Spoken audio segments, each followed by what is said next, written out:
Fue una obra del rey Luis XIV. Son 242 kilómetros de recorrido y es patrimonio de la humanidad desde 1996. Hoy nos vamos a descubrir el Canal de Midi.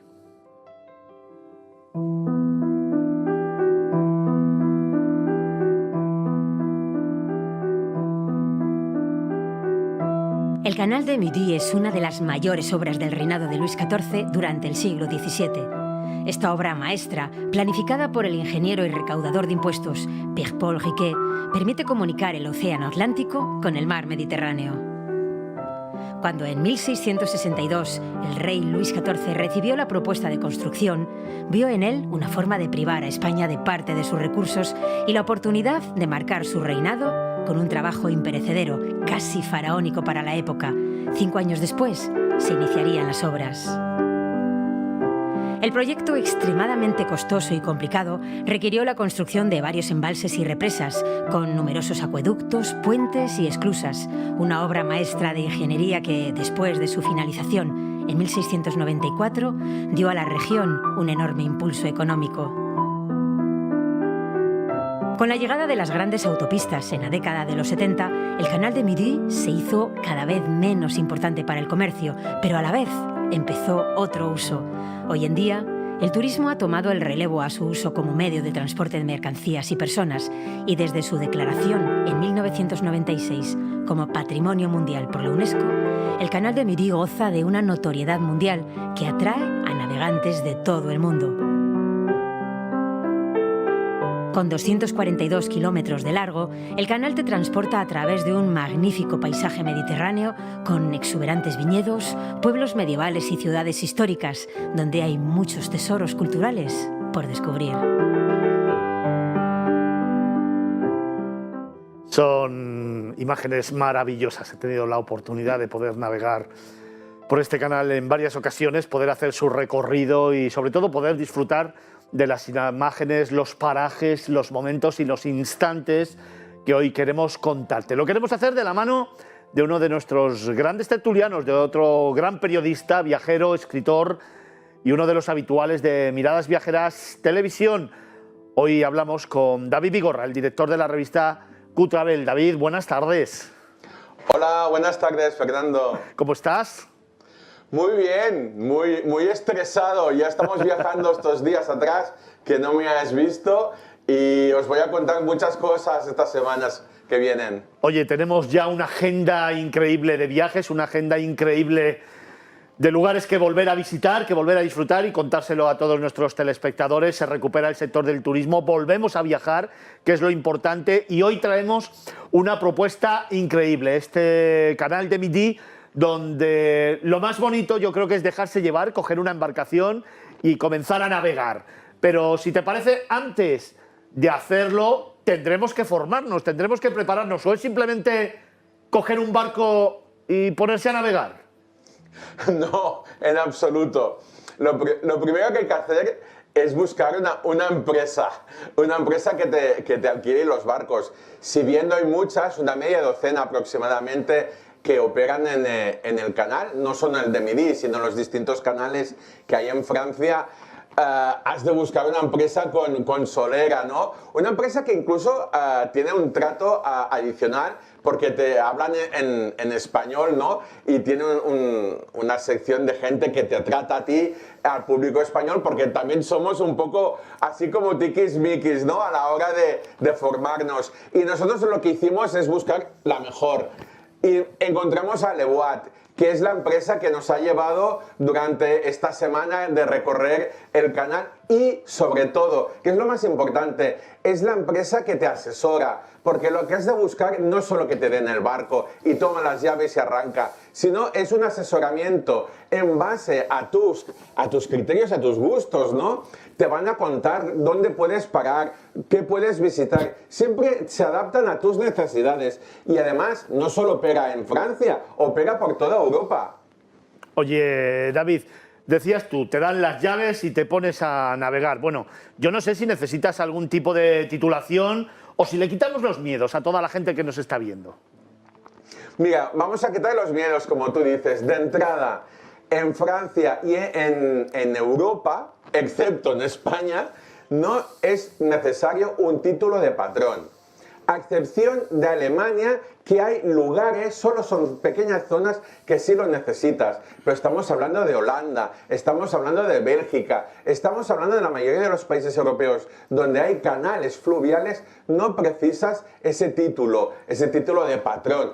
Eso sí, lo importante en este tema es de que te dan una formación, no es toma las llaves y vete como sería un coche de alquiler, ¿no? Aquí sí hay una formación que puede ser de un par de horas, no necesitas más.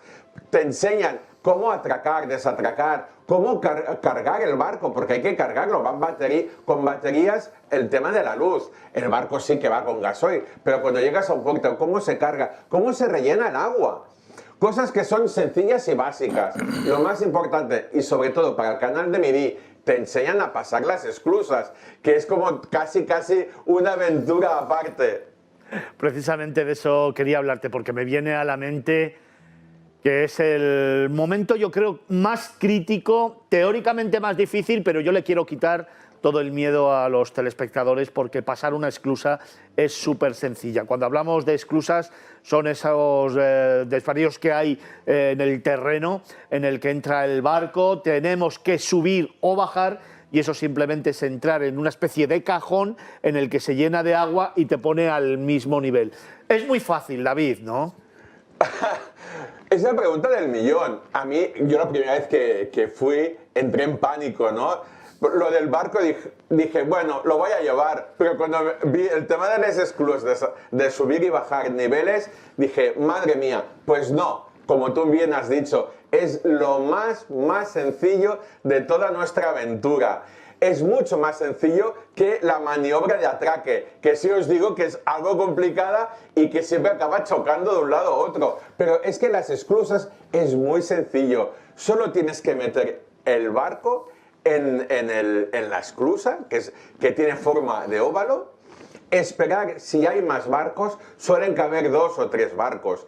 Si somos 2 o 3 personas en el barco, amarrar por delante, amarrar por detrás, esperar que se cierre la compuerta, sube el nivel, si sube el nivel tiramos de la cuerda, si baja el nivel vamos soltando de la cuerda, cuando ya todo está nivelado, voilà, se abre la puerta y continuamos. Esta operación, que sí que es verdad que la primera vez que la pasas puedes tardar 20 minutos o incluso 25 minutos, porque te da un poco el colapso del orden de que has de hacer las cosas. Luego es una cosa de 10 minutos. Ten en cuenta que el canal de Midi, además, las esclusas son automáticas, que tú solo metes el barco. La operación de subir y bajar es un botón que se pulsa. Hay otras partes del canal, mucho más arriba, que las esclusas aún son manuales y tienes que empezar a bajar. Bajas tú del barco, empiezas a darle vueltas a la palanquita hasta abrir la esclusa. Aquí no tienes que preocuparte absolutamente de nada.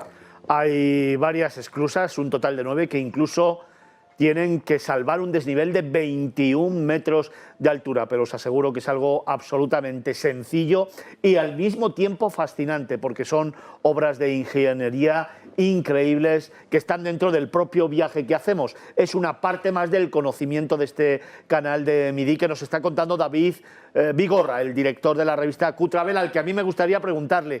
Al principio de este reportaje he hablado que el canal de Midi tiene 242 kilómetros. Evidentemente, vosotros no habéis podido hacerlo entero.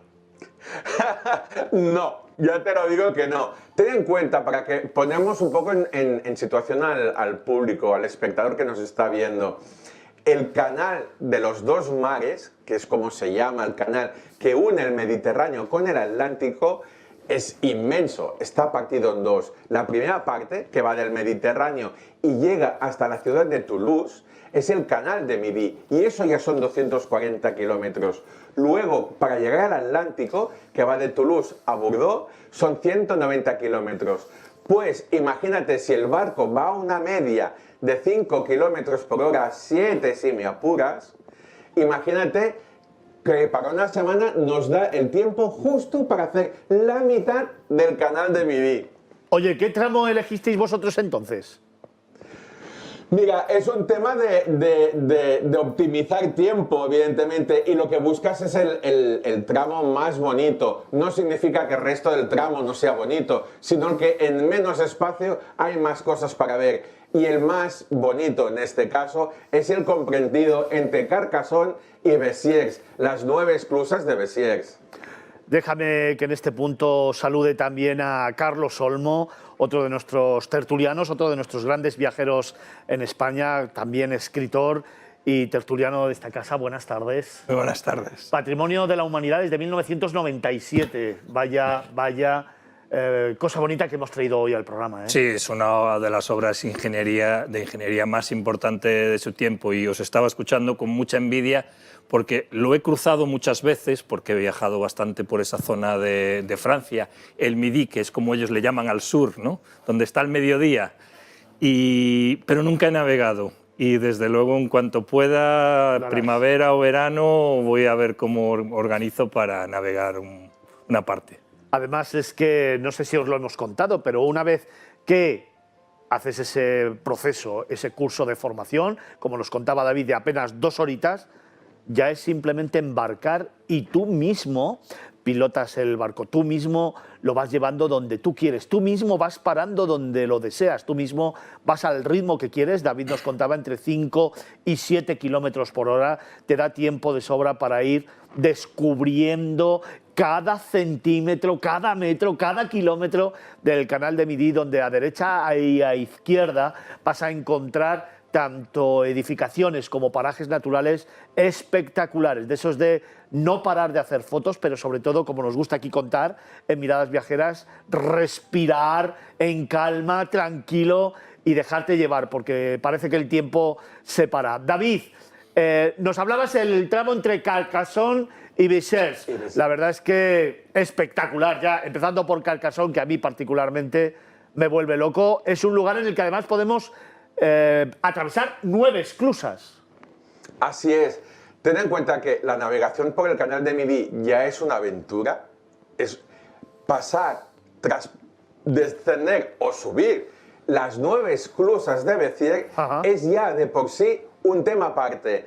Ten en cuenta que estamos hablando de 9 esclusas, ahora os contaré que realmente son 8, os contaré por qué, y un desnivel de 22 metros. Imaginaos 22 metros que hay que bajar con un barco, y eso se hace con 300 metros de longitud. ¿Vale? Para hacer esto, pues hay 8 esclusas, toda una proeza de la ingeniería de esa época, y cuando llegamos abajo, ¿qué pasó cuando se construyó? Chocábamos directamente con el río que pasa por Béziers.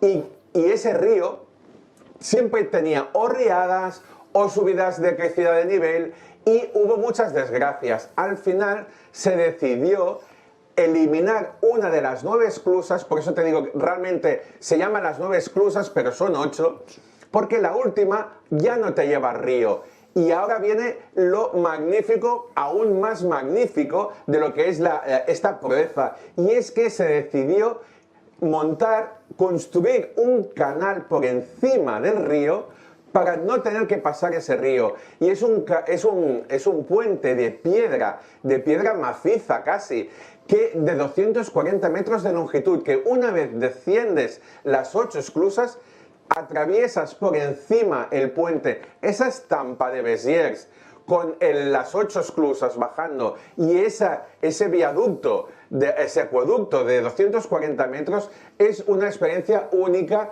que tienes que vivirla. Y como decía a Carlos Olmo, ¿no? Te la recomiendo, porque verlo desde fuera no es lo mismo que pasarla. Y es una experiencia realmente gratificante. Oye, y además, David, para ponerlo en perspectiva, David y Carlos, estamos hablando de que la construcción se inicia en el año, si no me equivoco, 1664 y se acaba en 1694. Es decir, estamos hablando del reinado de Luis XIV, toda esta obra, ¿eh? Y todo para fastidiarnos a los españoles.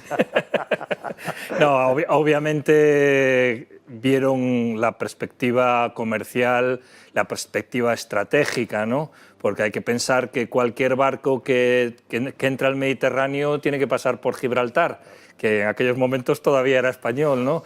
Entonces, obviamente, desde el punto de vista económico, estratégico, comercial, valió la pena construirlo, bueno, y ahí lo tenemos, ¿no?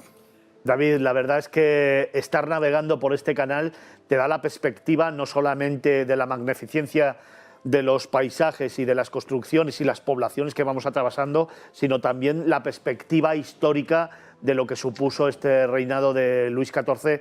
Pero déjame preguntarte, en ese tramo entre Carcassonne y Besiers, ¿hay algunos lugares a los que, digamos, prestar mayor atención?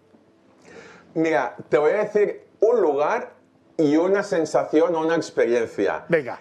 Hay otro lugar que es espectacular y otra proeza de la ingeniería y que con que solo es accesible por el propio canal no es tan conocida, que es el túnel de Malpas. Es un túnel que está a las puertas de Béziers.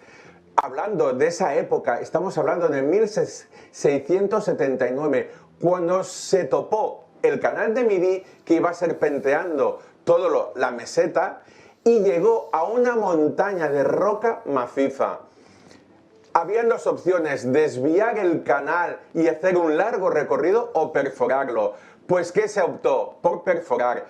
1679. ¿Cómo se perfora? Nada de dinamita, a pico y pala. Un túnel fluvial de 173 metros de longitud, 6 metros de ancho, pasaba justo el barco, y 8 metros de altura. Y eso se tuvo que hacer totalmente a mano. Es una obra de ingeniería increíble, pero es que vamos a rizar el rizo. Ahora, a día de hoy, debajo de ese túnel de Malpas, que si veis el nombre Malpas es mal paso, imaginaos el tema de ese túnel. Debajo del túnel ahora mismo está pasando el túnel del tren que va a Narbona. Pero es que debajo del túnel del tren que va a Narbona hay un túnel de agua, de drenaje de agua, de un estanque gigante que hay cerca de él. Imaginaos la importancia de ese túnel. Como se les caiga esto es una piedra, vamos mal parados. Oye, David, estaba viendo las imágenes, de verdad que me traen unos recuerdos increíbles. Yo la primera vez que hice el canal de Midi lo hice con un grupo de periodistas, nos llevaron hace ya, te hablo, hace muchos años, casi 30 años, y fue una experiencia espectacular pilotando el barco y sobre todo conviviendo con compañeros de profesión que, bueno, puede parecer que este tipo de barcos está muy preparado para la familia y para una intimidad de amigos, de pareja, de familia, pero también están preparados para que cada uno pueda hacer su vida de una manera tranquila y, bueno, pues bastante íntima, ¿no? Bueno, de entrada, Fernando, me has dejado de piedra, porque si lo hiciste hace tantos años, en los barcos debían ser a remo. Ya te contaría yo. Yo tuve la opción de ir con un yate que iba con gasoil. Mira, y con unas comodidades que lo vas a flipar. Te voy a contar una cosa, te voy a contar una anécdota, David. En ese viaje, imagínate en uno de los yates, hace 30 años, en la cubierta, 6 periodistas y con un cassette poniendo el dúo dinámico. Me lo creo, de ti me lo creo, o los pecos. Me confieso ante toda la audiencia, así fue hace 30 años. Luego he tenido la oportunidad de hacerlo más tranquilamente y disfrutando del canal de otra forma, pero así fue. Perdona, cuéntanos, venga, ¿cómo son esos barcos ahora? Mira, las comodidades son infinitas. Estamos hablando que es parecido, casi idéntico a un crucero de lujo de estos de alta mar que puede hacer cualquier de estas compañías.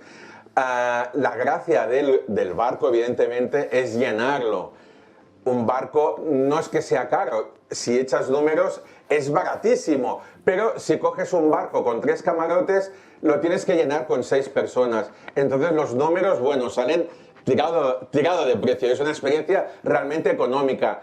nosotros tuvimos la ventaja que éramos 3 personas y 3 camarotes. Y entonces, bueno, eso ya es máximo lujo. Pero es que está equipado. Ten en cuenta, tienes baño propio, tienes cocina, tienes sofás, tienes cubiertas para tomar el sol. ¿Es realmente una casa flotante? No, es más, es un hotel de 5 estrellas flotante. La convivencia es lo más divertido, como tú has dicho. Si lo llenas, te mueres de risa. Si lo haces con amigos, bueno, te digo yo y te lo aseguro que esa semana es inolvidable. Y si lo haces con familia, os aseguro también que lo vais a recordar toda la vida, porque es el hecho de la convivencia en ese espacio relativamente pequeño y cerrado lo que sale la parte humana de cada uno. Sí que al principio, yo creo que el primer día solo hay esos roces de adaptación, pero luego es todo fluido y sobre todo la comodidad que te da un barco del estilo de Le Voile. Es que yo acabé encantado. Oye, David, hablando de precios, ¿nos das una alternativa, nos das un baremo de precios para algún barco? Más o menos. Mira, cuenta, evidentemente, temporada alta y temporada baja es como un hotel. Estamos hablando que a veces se dobla el precio de un hotel, es lo mismo. Pero yo he echado números y si tú llenas el barco en una semana que no sea agosto, puede salir por cabeza 300, 350 euros. Una semana completa. Imagínate, está tirado de precio. Sí. La gracia, ya te digo, la gracia y el truco es llenarlo. Llenar ese barco con toda la gente que puedas llenarlo, evidentemente. Si son 3 camarotes, 6 personas, que de hecho siempre hay una de más, porque en el propio comedor, el comedor se convierte, sabes que los barcos están optimizados con el espacio y el comedor se convierte en una cama también. El sofá del comedor es una cama. Así que si haces esos cálculos, realmente es una experiencia que encima sale económico y tú puedes hacerte la comida. Y lo que te contaba antes, de no solo lugares, sino experiencias, el canal de Midi está lleno de viñedos. Puedes parar el barco. Estamos hablando que el barco no va a un puerto como un crucero. Paras donde tú quieres. Si tú te quieres parar en un viñedo, paras en el viñedo, te bajas. Puedes hacer una cata de vinos. Puedes coger la bicicleta que llevas en el barco y ir a darte una vuelta. Es que es libertad absoluta. David, una propuesta maravillosa, una propuesta increíble, un gran viaje. Carlos, una experiencia que tienes que hacer, ¿eh? Sí, vamos, ya empiezo a mirar fechas ahora mismo, en cuanto termine el programa. Pues vamos a hacerlo. Nos vamos, Fernando, nos vamos los 3. Carlos, tú y yo. Y volvemos a poner el dúo dinámico. En directo para Miradas Viajeras Televisión. Claro bueno, que sí. La además, es que... como ya te he visto con la gorra de capitán, ya tienes asignado el puesto. Oye, David, fantástico trabajo. Muchísimas gracias por habernos traído esta propuesta. Venga, hasta luego. Vamos a continuar camino. Tenemos todavía por delante muchísimas cosas que contaros, pero dejadme tan solo unos instantes que os demos unos consejos y volvemos.